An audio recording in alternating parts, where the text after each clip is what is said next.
Have you ever found yourself speechless when someone you care about is hurting? Want to know how to provide comfort without making things worse? Have you felt the weight of someone else's pain and struggled with how to respond? In today's busy world, it's easy to feel overwhelmed by the emotional turmoil of others. The challenge is even more obvious when you want to be there for someone but aren't sure how to provide the right support. What if I told you that Stoicism, the ancient philosophy practiced by thinkers like Marcus Aurelius, Epictetus, and Seneca, contains profound wisdom for these moments? Stoicism, with its emphasis on flexibility, rationality, and emotional control, can provide powerful guidelines for approaching and supporting those in distress. Imagine being able to offer comfort and support with calm confidence, transforming not only the other person's experience, but your own as well. In this video, we explore the best way to respond to a hurt person with Stoicism. These strategies aren't just theoretical. They're practical, real-world applications that can make a big difference in your day-to-day interactions. We explore 5 key Stoic principles to help you provide authentic support while maintaining your emotional well-being. Before we dive in, hit that like button and ring the notification bell. This way you can stay up to date with our latest content and ensure this valuable wisdom reaches as many people as possible. Let's begin this journey together now, ready to embrace the power of Stoic compassion and transform our relationships through mindful practices. 1. Practice empathic listening when someone is hurting. The first and most important step is to listen empathetically. Epictetus suggested, "We have 2 ears and 1 mouth, so that we can listen twice as much as we speak." This simple but profound advice reminds us of the importance of really hearing what the other is saying. Imagine that your friend confides in you because of a recent heartbreak. This practice not only helps the offending person feel heard and understood, but also strengthens your bond with them. Think of a time when you felt you were really listened to. It probably felt appreciated and supported. By practicing empathic listening, you can offer the same gift to others. Be there, be calm, and let them share their pain. Remember that sometimes the most comforting answer is simply to be there. As Marcus Aurelius said, "If someone can show me that what I think or do is not right, I will gladly change, because I seek the truth that has never offended anyone." In this context, the truth we seek is to understand through listening. Empathic listening also means putting your thoughts and feelings aside a little. Concentrate fully on the speaker, making eye contact, and showing through your body language that you are engaged. Nodding occasionally and giving verbal cues like "I see" or "that sounds really hard" can still show that you are paying attention. Avoid interrupting their experiences or trying to relate them to anything in your life unless it helps them feel truly alone. This level of commitment can be incredibly healing for someone in need. Proposition 2. True form compassion is the core of Stoic philosophy. Seneca said, "Where there is a man, there is an opportunity for kindness."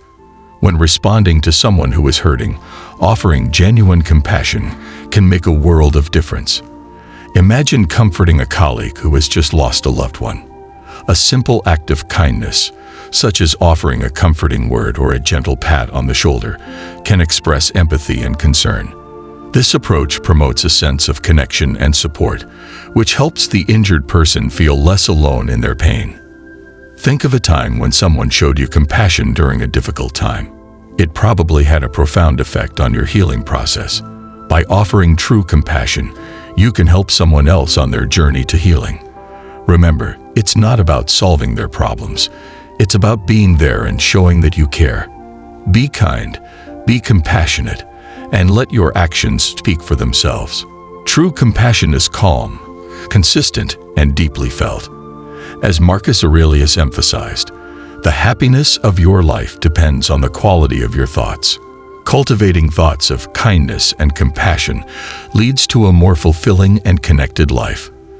True compassion means acknowledging the suffering of another without immediately trying to fix them. It's about being in the moment with them and showing through your actions and words that you understand their pain. You can also offer practical help, such as running errands or meals, which can lighten their load and show your support in tangible ways. Also, letting them know that you are always available to talk when they need it can make a big difference in their healing process. True compassion fosters trust and deeper connections, making a person feel valued and understood. 3. Avoid disappointment when someone gets hurt. It's tempting to offer quick fixes or dismissive platitudes like "everything happens for a reason" or "you'll get over it soon." Although these phrases are well-intentioned, they can often invalidate a person's feelings. Epictetus taught, "It's not what happens to you that matters, but how you react to it." Instead of using cliches, acknowledge the person's pain and offer genuine support.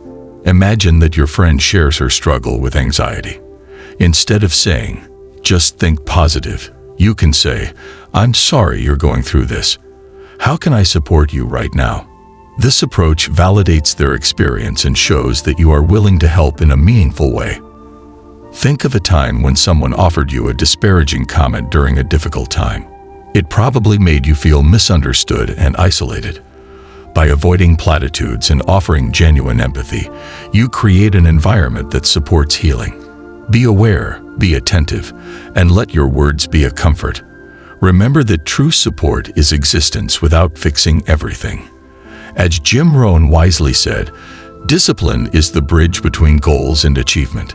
Apply this discipline to your communication by choosing your words carefully and meaningfully. Avoiding the worst platitudes also means understanding the depth of a person's feelings. Instead of trying to cheer them up right away, let them fully express their sadness. Phrases like, "It's okay to feel this way," or "You're valid," can provide more comfort than empty affirmations. It is important to resist the urge to fill the silence with words. Sometimes a quiet presence and a listening ear can provide more comfort than any words. Encourage them to talk about their feelings and provide a supportive space where they can process their feelings without feeling rushed to move on. 4.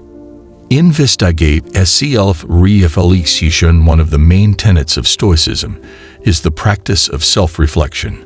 Marcus Aurelius wrote, "The soul is colored by the colors of its thoughts." Encouraging the offending person to self-reflect can help them gain clarity and perspective on their situation. Imagine that your friend is facing a career setback. Instead of offering unsolicited advice, you can gently suggest that they take some time to think about their goals and values. Ask open-ended questions like, "What did you learn from this experience?" or "How can you use this challenge for growth?" This approach allows them to find answers themselves and promotes freedom of action. Think of a time when introspection helped you navigate a difficult situation.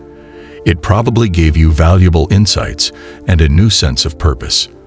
By encouraging self-reflection, you help the injured person tap into their own inner strength and wisdom.